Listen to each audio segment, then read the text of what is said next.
দর্শক সবাইকে স্বাগত জানাচ্ছি মাই টিভি স্বাস্থ্য বিষয়ক সরাসরি আয়োজন মাই হেলথ অনুষ্ঠানে। আপনাদের সাথে রয়েছি আমি ডাক্তার সানজিদা হোসেন পাপিয়া। দর্শক, যে বিষয়টি নিয়ে আজ আমরা আলোচনা করব সেটি হচ্ছে ডেন্টাল ইমপ্লান্ট। অত্যন্ত গুরুত্বপূর্ণ এই বিষয়টি নিয়ে আলোচনার জন্য আমাদের মাঝে উপস্থিত আছেন যে বিশেষজ্ঞ চিকিৎসক, তিনি হচ্ছেন doctor Mohammad Nazrul Islam, consultant dentistry, united hospital limited, Dhaka. Sir, স্বাগত জানাচ্ছি। ধন্যবাদ। দর্শক, বলে রাখি, ডেন্টাল ইমপ্লান্ট কিন্তু দাঁত প্রতিস্থাপনের একটি বিশেষ পদ্ধতি এবং ডেন্টাল ইমপ্লান্ট নিয়ে অনেকেরই অনেক ধরনের প্রশ্ন আছে, অনেক জিজ্ঞাসা আছে, আবার কিছু কিছু ক্ষেত্রে কিছু ভ্রান্ত ধারণাও রয়েছে। তো এই বিষয়গুলো নিয়ে যদি আপনাদের কিছু জানার থাকে বা কোনো প্রশ্ন থাকে, তাহলে সরাসরি স্ক্রলে যে নাম্বারটি দেখতে পাচ্ছেন সেটিতে ডায়াল করে আমাদের সাথে যুক্ত হতে পারেন, রাখতে পারেন আপনার প্রশ্নটি। আমরা চলে যাচ্ছি মূল আলোচনায়। স্যার, শুরুতেই জানতে চাইবো ডেন্টাল ইমপ্লান্ট বলতে আসলে কি বোঝানো হয়? ভালো কোশ্চেন। ডেন্টাল ইমপ্লান্ট একটা ছোট টাইটেনিয়াম স্ক্রু, যেটা হয় কি, যখন যদি আমাদের কোনো কারণে দাঁত মিসিং থাকে, দাঁত ফেলে দেওয়া হয়েছে, দাঁত নেই, এরকম যদি এখন আমি দাঁতটা বসাতে চাই, সেক্ষেত্রে আমরা যেটা করি, যে জায়গায় দাঁত নেই সেখানে আমরা একটা ছোট টাইটেনিয়াম স্ক্রু একটা ছোট প্রসিডিউর করে হাড়ের মধ্যে বসিয়ে দিই। বসিয়ে দেওয়ার পর আমরা কিছুদিন অপেক্ষা করি। অপেক্ষা করার পর এটা হাড়ের সঙ্গে জোড়া লেগে যায়। আচ্ছা। যখন জোড়া লেগে গেল তখন এটা একটা রুটের মতো কাজ করে বা ফাউন্ডেশনের মতো কাজ করে। এটার উপরে আমরা একটা নতুন আর্টিফিশিয়াল দাঁত বসিয়ে দিতে পারি, যেটা একদম ন্যাচারাল দাঁতের মতো দেখতে হবে, ফাংশন ন্যাচারাল দাঁতের মতো হবে, মানে নতুন দাঁত আবার একটা চলে আসলো। এই পুরো প্রসিডিউরটাকে আমরা বলছি ডেন্টাল ইমপ্লান্ট প্রসিডিউর। এই যে একটা প্রসিডিউরের কথা আপনি বললেন, এটি পুরোপুরিভাবে সম্পন্ন হতে সাধারণত কতদিন সময় লাগে? এটি কিন্তু খুবই কমন একটা প্রশ্ন। আমরা দেখা যায় যে রোগী আসলেই এই ধরনের প্রশ্ন কিন্তু সবচেয়ে বেশি আসলে পেয়ে থাকি। সেটি যদি মানে এই জিনিসটা আসলে সবার জন্যই কমন প্রশ্ন। আমাদের অন্যান্য চিকিৎসা যেরকম, যে আমরা যদি একটা ব্রিজ করি সেক্ষেত্রে 7 থেকে 10 দিনের মধ্যে একদম নতুন দাঁত আমরা লাগিয়ে দিতে পারি। ডেন্চার করলে তো আরও অল্প সময় হয়ে যায়, কিন্তু ইমপ্লান্ট এটা এত দ্রুত হয় না। কারণ কি, যে আমরা যে স্ক্রুটা প্রথমে বসালাম ছোট একটা প্রসিডিউর করে, এই স্ক্রুটা হাড়ের সঙ্গে জোড়া লাগার জন্য একটা ন্যাচারাল টাইম লাগে। আমাদের যেমন হাড় ভেঙে গেলে জোড়া লাগতে সাধারণত 3 মাস সময় লাগে। এই 3 মাসের আগে হাড় জোড়া পুরোপুরি হয় না। একই রকম ইমপ্লান্টটা যখন আমরা বসালাম, এটা হাড়ের সঙ্গে জোড়া লাগতে মিনিমাম 3.5 থেকে 4 মাস লাগে, যদি সুস্থ স্বাভাবিক হাড় হয়। আচ্ছা। আমরা কোনটাকে সুস্থ স্বাভাবিক হাড় বলছি? সাপোজ আমার দাঁত ফেলা হয়ে গেছে 4 মাস আগে বা 6 মাস আগে, এখন আমি ইমপ্লান্ট বসাতে চাই, এটা আমার সুস্থ স্বাভাবিক হাড়। বাট আমি গতকাল দাঁত ফেলেছি বা এই মাত্র দাঁত ফেললাম, এখন আমি ইমপ্লান্ট বসাতে গেলে এটা স্বাভাবিক হাড় না, এখানে একটা দাঁত ফেলার পরে যে ডিফেক্ট থাকে, একটা গর্ত হয়ে থাকে, সেটা আছে। তার মানে এই জায়গায় ইমপ্লান্ট বসালে সময় আরও বেশি লাগবে, কারণ যে গর্তটা অলরেডি দাঁত ফেলার পরে হয়েছে, এই শূন্যস্থানটা শরীরে আস্তে আস্তে আবার নতুন হাড় দিয়ে পূরণ করবে। বাট শরীরে এই পূরণ করতে ইট উইল টেক 6 মান্থ। তার মানে 2 রকম সময়। একটা হলো যে স্বাভাবিক যদি হাড় হয়, যেখানে কোনো গর্ত বা কোনো কিছু নাই, তাহলে 4 মাস। আর যদি এমন হয় যে দাঁত ফেলা হয়েছে, এখন গর্ত আছে, এটা ঠিক হয়ে আসতে হবে, বাট ইমপ্লান্ট বসানো হয়েছে, তাহলে 6 মাস। আচ্ছা, মানে 6 মাসের বেশি লাগার কথা না। 6 মাসের বেশি সাধারণত লাগে না। এই 6 মাস কিন্তু দাঁত পাবে না পেশেন্ট। ইমপ্লান্ট বসবে, সেটি ফাউন্ডেশনটা হবে, কিন্তু তার উপরে বাড়ি হবে না। সো এই 4 থেকে 6 মাস ফাউন্ডেশন বসাতেই 6 মাস লাগবে। না, বসিয়ে যাবে প্রথম দিনই, কিন্তু বসার পরে অপেক্ষা করতে হবে 4 থেকে 6 মাস। তারপরে আমরা দাঁতটা ওর উপরে বানাতে পারবো। আচ্ছা, আমি যদি একটু জানতে চাই, একটু যদি পেছনে যেতে চাই, আমরা কিন্তু জানি যে দাঁত প্রতিস্থাপনের বেশ কিছু পদ্ধতি রয়েছে। আমরা একেবারে রিমুভেবল ডেঞ্চার থেকে শুরু করে ডেন্টাল যে প্রসেসিস যেগুলো থাকে, ব্রিজ, ক্যাপ, এগুলো মধ্যে থেকে আমরা যদি একটু ডেন্টাল ইমপ্লান্টকে আলাদা করতে চাই, যে কি কারণে এটার গুরুত্ব বেশি বা কেন এটিকে আসলে বিশ্বব্যাপী এত প্রাধান্য দেওয়া হচ্ছে, সেটি যদি একটু বুঝিয়ে বলতেন। যদি মোটা দাগে বলে, আমাদের আসলে প্রথম পদ্ধতি ছিল সনাতন পদ্ধতি। অনেক পুরনো ডেঞ্চার, দাদা নানিরা পড়তেন, একটা মুখের মধ্যে বড় একটা প্লেট খুলে আসতো, বা আবার রাত্রেবেলা খুলে রাখতে হয়, সকালবেলা পরে নিত। সো এটা একদম একটা অনেক পুরনো একটা পদ্ধতি, ডেঞ্চার যেটা বলি। অনেক সস্তা ছিল, পুরনো ছিল, বাট কমফোর্টেবল সেই লেভেলের হবে না বা হয় না। আর এরপরে আমাদের আসলো আমাদের ব্রিজ বা ক্রাউন। সেক্ষেত্রে আমরা কি করি, আমরা যদি ব্রিজ করতে যাই, ব্রিজের কি হয়, পিলার থাকে, দুই পাশে 2টা পিলার থাকে, মাঝখানে একটা প্ল্যাটফর্ম ব্রিজের মতো কাজ করে, তখন এইটার উপরে একটা লোড দেওয়া যায়। সো আমরা যখন দাঁতের ব্রিজ করতে যাই, আমাদের 2 পাশে 2টা ভালো দাঁতকে কেটে একটু ছোট করে ক্যাপ বসাতে হয়, এবং সেই ক্যাপ এবং মাঝখানে যে দাঁতটা নেই সেখানে আরেকটা নতুন ক্যাপ বসিয়ে 3টা ক্যাপ জোড়া দেওয়া হয়। দিলে এটা একটা ব্রিজ হয়। এই মাঝখানে যে দাঁতটা আমরা আর্টিফিশিয়াল বসালাম, এটা লোডটা পাশে 2টা দাঁতের উপরে চলে যায়, তার মানে এই পাশে দুইটা দাঁত একটু এক্সট্রা লোড নেয়, লোড এই নিচ্ছে। পুরো জিনিসটা হয় ব্রিজ, বাট এটা করতে হয়তো খুব দ্রুত হয়ে যায়, 1 সপ্তাহ 15 দিনের মধ্যে একটা ব্রিজ করা সম্ভব। কিন্তু সেখানে আমরা দুইটা ভালো দাঁতকে আমরা কম্প্রোমাইজ করছি, যে দাঁত আসলে কোনো সমস্যা ছিল না। আর সাধারণত রিসার্চ বলে যে একটা ব্রিজের লাইফ স্প্যান +-10 ইয়ার্স, তার মানে 10 বছর পরে এটার একটা মেনটেনেন্স লাগতে পারে, এখানে আবার নতুন করে ক্যারিজ হতে পারে, এটা খুলে নতুন করে করা লাগতে পারে, বা যদি আননোটিসড থাকে ক্যারিজ হলো টের পেলাম না, দাঁত দুটো নষ্ট হয়ে যেতে পারে। সো একটা ব্রিজের লাইফ স্প্যান +-10 ইয়ার্স ধরে নেওয়া যায় বা ধরে নেওয়া হয়। ইমপ্লান্ট সেই ক্ষেত্রে ব্যতিক্রম। আচ্ছা, পাশের দাঁতের জায়গায় আছে, যেখানে শুধু দাঁত নেই এখানে আমরা ইমপ্লান্টটা করছি। সো পাশের দাঁতের সঙ্গে কোনো সম্পর্ক থাকছে না, যেখানে দাঁত নেই সেখানে নতুন একটা দাঁত আমরা নিয়ে আসছি, এবং যে দাঁতটা একদম ন্যাচারাল দাঁতের মতো কাজ করছে। জিজ্ঞেস করতে পারে যে এইটা কি ফেল করতে পারে কিনা, বা Fail এটারও কোনো করতে পারে সার্টিফিকেট আছে কিনা। হ্যাঁ, আল্লাহর দুনিয়াতে আল্লাহর দেওয়া দাঁত পড়ে গেছে বলেই তো ইমপ্লান্ট করতে হয়েছে, সেটা তো আল্লাহ দিয়েছিলেন, ফেল করেছে। মানুষের দেওয়া দাঁত ফেল করতে পারবে না, এটা হতে পারে না। হতে পারে না। কিন্তু সাবধান থাকলে সাধারণত ইমপ্লান্ট ফেল করে না, success rate is very high, 99%-এর উপরে, অলমোস্ট 99.9% ইমপ্লান্টের সাকসেস রেট ওয়ার্ল্ড ওয়াইড, আচ্ছা, আচ্ছা। যদি স্কিল হ্যান্ডে করা যায়। এখন এই ইমপ্লান্ট যদি ইন কেস আমি করলাম একটা জায়গায়, ফেল করলো, আল্লাহ না করো, কোনো কারণে কোনো একটা সমস্যা হলো, ইনফেকশন হলো, কিছু একটা হতেই পারে, কি হবে? যে ইমপ্লান্টটা ফেল করেছে সেটাকে আমরা ন্যাচারাল দাঁতের মতো তুলে ফেলতে পারি, পাশের দাঁত কিন্তু কিছু হয়নি, সেগুলো ভালো আছে, তুলে আমরা এখানে আর একটা নতুন ইমপ্লান্ট বসাতে পারি, সেটারও একটা পদ্ধতি আছে। এটা যে ফেল করলে আর কোনো কিছু করা যাবে না করা তাও যাবে না, কিন্তু না, অপশন থাকে। রাইট, এটা is redoable, we can do it again. তার মানে এটা ক্ষতিটা কম করে, পাশের দাঁতগুলো ভালো থাকলো, যেখানে ইমপ্লান্ট সেখানে নতুন দাঁত আসলো, ফেল করলে আবার এখানে নতুন করে ইমপ্লান্ট করার সুযোগটা থাকছে, থাকছে। পাশের দাঁত কিন্তু আনহার্ম থাকলো। এটা সবচেয়ে বড় অ্যাডভান্টেজ, এবং এই জন্যই সারা দুনিয়াতে এখন ভালো দাঁতকে টাচ না করেই রিপ্লেসমেন্ট সবাই চায়, সবাই চায়। সেই ক্ষেত্রে ইমপ্লান্টটা সবচেয়ে বেস্ট অপশন। একেবারে। এবং আপনি যেটি বলছিলেন স্যার, দেখা যাচ্ছে যেহেতু একটা ফরেন বডি এটাতে ঢুকছে, আমাদের নিজস্ব বডিটা সেটিকে অ্যাকসেপ্ট করছে কি না, হাড় এটির সাথে আসলে ঠিকঠাক মতো লাগছে কি না, তো এই বিষয়গুলোকে জেনে বুঝে তার আগে পেশেন্ট সিলেকশনটা নিশ্চয়ই এক্ষেত্রে একটা গুরুত্বপূর্ণ ব্যাপার হয়ে দাঁড়ায়। তো এটি আপনারা কিভাবে করে থাকেন? প্রশ্নটাকে দুইটা ভাগ করি, প্রথম ভাগ হলো যে এটা সেফ কিনা, আর দ্বিতীয় ভাগ হলো যে এটা কাদের জন্য প্রযোজ্য। আচ্ছা, ঠিক আছে, প্রথম ভাগটা হলো সেফ। টাইটেনিয়াম ইমপ্লান্ট বানানো হয় টাইটেনিয়াম দিয়ে, সেম মেটেরিয়াল, যে মেটেরিয়াল আমাদের হার্টে যে স্ট্যান্ড বসাই আমরা, টাইটেনিয়ামের স্ট্যান্ড হয়, সেটা কিন্তু আমরা হার্টে বসাচ্ছি রিং হিসাবে, একেবারে। একই মেটেরিয়াল আমরা দিয়ে ইমপ্লান্ট বানাচ্ছি, বসাচ্ছি হাড়ের মধ্যে, অ্যাবসলিউটলি সেফ। এটা যদি সেফ না হতো সারা দুনিয়াতে এত বছর ধরে ইমপ্লান্ট হতো না। সো ইমপ্লান্টের সেফটি যদি ভালো ইমপ্লান্ট কোম্পানি হয়, এটা সেফটি নিয়ে কোনো কোশ্চেন থাকা উচিত না, বাট ডেফিনেটলি ভালো কোম্পানি ইমপ্লান্ট হতে হবে, কারণ অনেক রকম কোম্পানি এখন মার্কেটে বাজারে থাকতে পারে দেখা যাচ্ছে। যারা হয়তো খুব ভালো না। সো ডাক্তার যিনি, ওনাকে অবশ্যই ভালো কোম্পানি ইমপ্লান্ট চুজ করতে হবে, প্রথম কোশ্চেন। দ্বিতীয়টা হলো যে কারা এটা নিতে পারবে। ইনফ্যাক্ট ইমপ্লান্ট সবার জন্যই সেফ, তবে ডেভেলপমেন্ট এজ বলে একটা কথা থাকে, বাড়ন্ত বয়স, সাধারণত আমরা ধরে নিই যে 18 বছর পর্যন্ত বাচ্চারা বড় হয়, হাড়ের ডেভেলপমেন্ট হয়, চোয়াল বড় হয়, রিমডেলিং হয়। সো 18 পর্যন্ত আমরা সাধারণত 16 থেকে 18 এই বয়স, এর আগ পর্যন্ত ইমপ্লান্ট করি না। আচ্ছা, খুব জরুরি না হলে সাধারণত আমরা নর্মালি ইমপ্লান্ট করি 16 থেকে 18 বছর বয়স হওয়ার পরে। সাধারণত যখন আপনারা পেশেন্ট সিলেকশন করেন, আপনি বলেছিলেন যে 16-17 পর থেকে আপনারা যে কোনো অ্যাডাল্ট সুস্থ মানুষদেরকে ডেন্টাল ইমপ্লান্ট করাতে পারবেন, তো করতে পারবেন। সেক্ষেত্রে যদি বেশি বয়স হয়, সেটি আসলে কিভাবে আপনারা দেখেন, বা এক্ষেত্রে কি বয়সটা কি কোনোভাবে আপনাদের মাথায় থাকে কি না যে আসলে এই বয়সের পরে আর করা যাবে না? বেশি বয়সে তো বেশি লাগে, কারণ দাঁত তো অল্প বয়সে পড়ে না। হ্যাঁ, যারা বেশি বয়স্ক তাদেরই তো দাঁত পড়ে, তাদের জন্যই বেশি লাগে। সো এটা আসলে ওরকম কোনো এইজ লিমিট বা এইজ বার নেই যে এই বয়সের পরে করা যাবে না। যদি সুস্থ সবল থাকে যে কোনো বয়সে করা যাবে, যদি পেশেন্ট মেডিকেলি ফিট থাকে, একটা ছোট একটা সার্জিক্যাল প্রসিডিউর করার মতো অবস্থায় থাকে। যদি পেশেন্ট মেডিকেলি আনফিট থাকে, যেমন পেশেন্টের কার্ডিয়াক ইস্যুজ আছে, হয়তো হার্টে সিভিয়ার সমস্যা আছে, রিং করানো আছে, বাইপাস করা আছে, ব্লাড থিনার খাচ্ছেন, বা পেশেন্টের সিভিয়ার ডায়াবেটিস, অনেক বয়স্ক পেশেন্ট, হুইল চেয়ারে চলাফেরা করতে হয়, একদম দুর্বল, এরকম পেশেন্ট হয়তো সার্জারির জন্য ফিট না।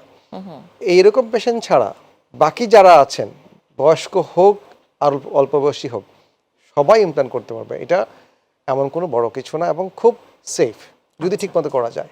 আচ্ছা, আরেকটা বিষয় হচ্ছে খরচের ব্যাপারে তো অনেকেই জানতে চায়, তো আপনার কাছ থেকে একটু জানবো যে আসলে ডেন্টাল ইমপ্লান্টের খরচের বিষয়টা নিয়ে। আসলে আমাদের দেশে আমরা জানি যে বিশ্বমানের চিকিৎসা পদ্ধতিতে ডেন্টিস্ট্রিটা অভূতপূর্ব আসলে উন্নতি সাধন করেছে বাংলাদেশ, এবং একমাত্র ডেন্টিস্ট্রি একমাত্র ডিপার্টমেন্ট যেখানে মানে বাইরে থেকে হচ্ছে রোগীরা বাংলাদেশে Absolutely, এসে চিকিৎসা absolutely. নেয়।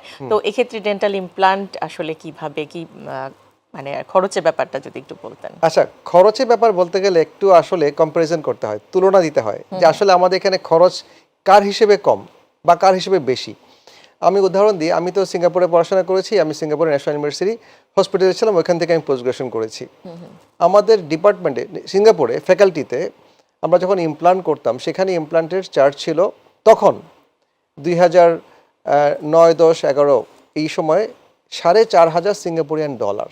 আচ্ছা, সেখানে আমাদের সার্জারি পার্টের জন্য চার্জ করা হতো $2,000 সিঙ্গাপুর ডলার, আর দাঁত লাগানোর পার্টের জন্য চার্জ করা হতো $2,500 সিঙ্গাপুর ডলার। এই মোট $4,500 সিঙ্গাপুর ডলার, যেটা যদি আমি বাংলাদেশি টাকায় কনভার্ট করি তাহলে রাফলি প্রায় 2.5 লাখ থেকে 3 লাখ টাকার কাছাকাছি যায়।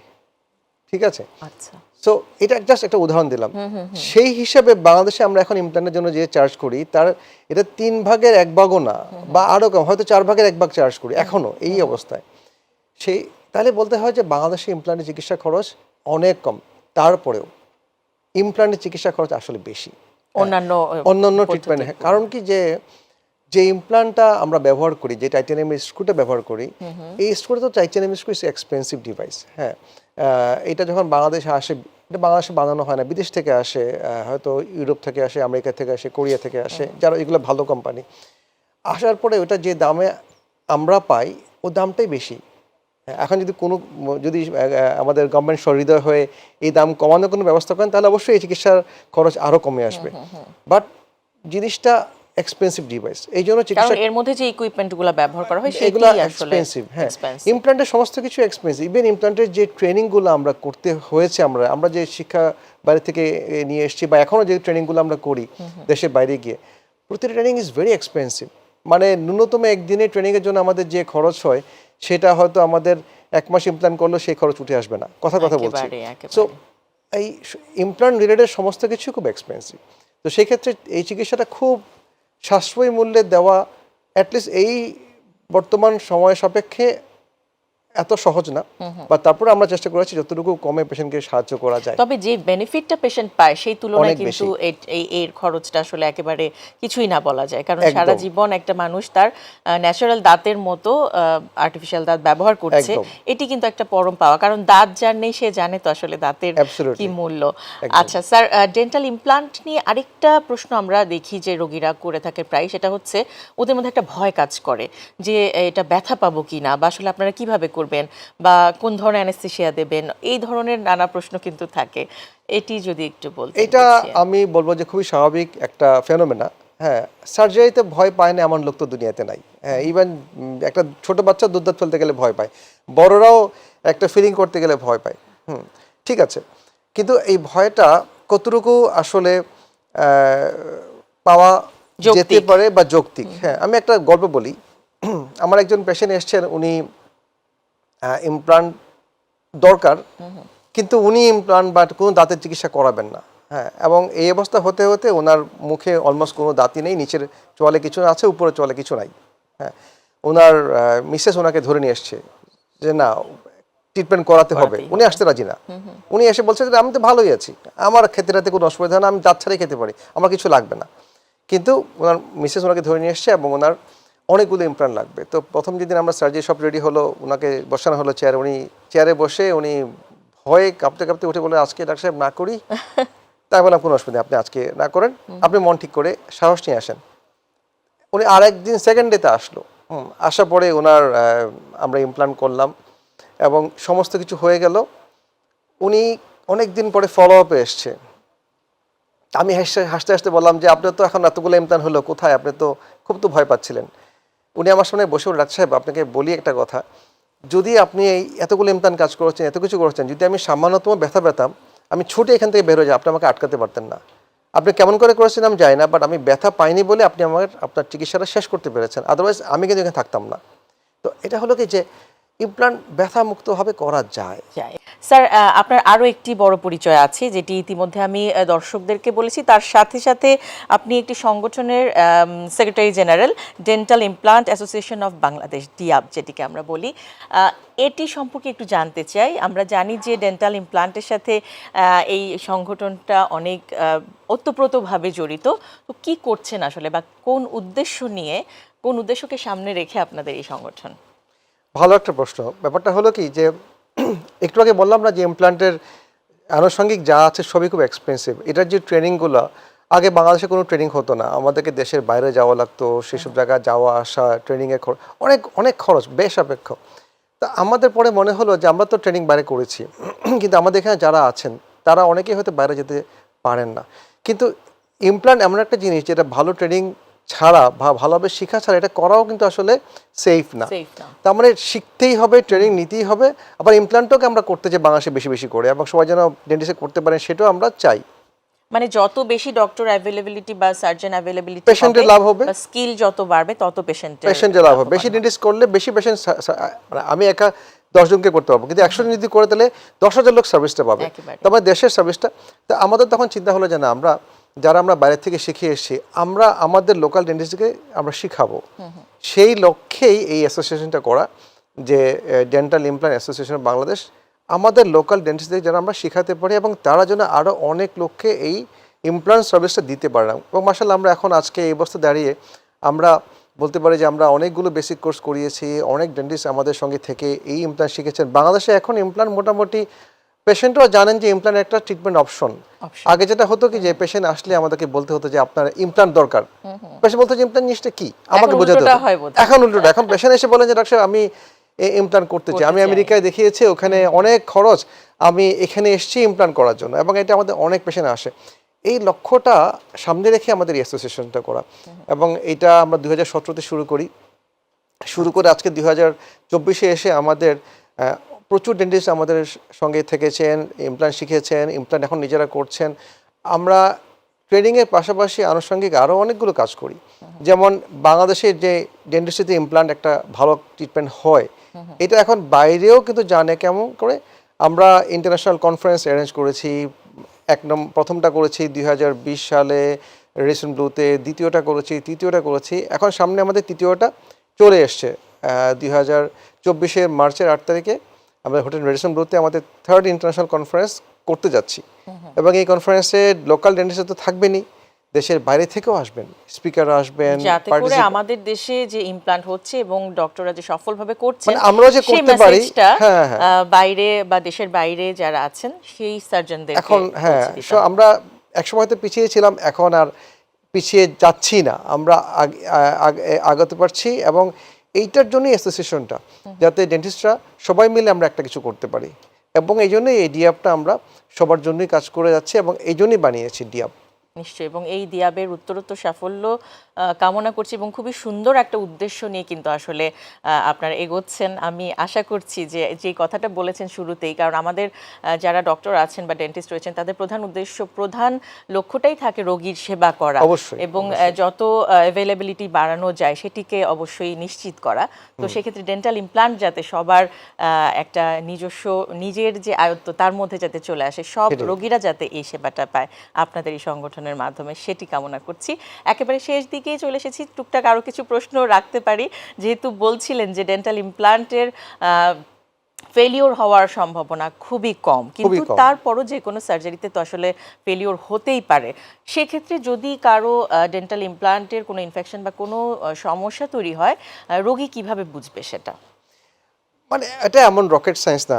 কোনো একটা কিছু করার পর যদি এমন হয় যে 6 মাস হয়ে গেছে, এখন আমার এখানে আবার ব্যথা করছে, বা যে ইমপ্লান্টটা বসানো হচ্ছে ওই জায়গাটা একটু ফুলে গেছে, লাল হয়ে গেছে, বা একটু নড়ছে, এই সমস্ত কিছু ইন্ডিকেট করে যে কোনো সমস্যা হচ্ছে, ফেলিয়ার হচ্ছে, এটা কিন্তু প্রথমে আমরা বলছি না, বা এটা প্রথমে হওয়ার কথাও না।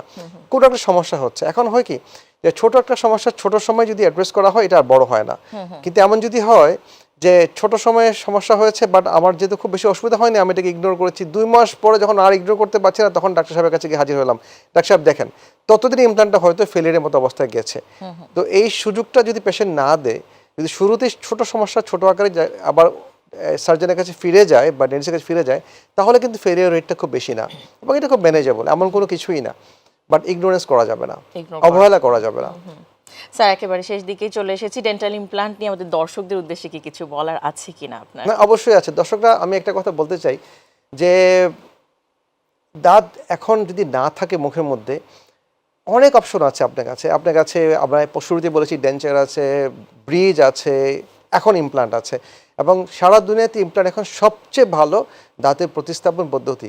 যদি আপনার আর্থিক সামর্থ্যে কোনো সমস্যা না থাকে এবং যদি আপনি এইটুকু এফোর্ড করতে পারেন ইমপ্লান্টের খরচটুকু, তাহলে নির্দ্বিধায় চোখ বন্ধ করে দাঁতের যে কোনো রিপ্লেসমেন্টের জন্য ইমপ্লান্ট আপনি বেছে নিতে পারেন। This should be your first choice.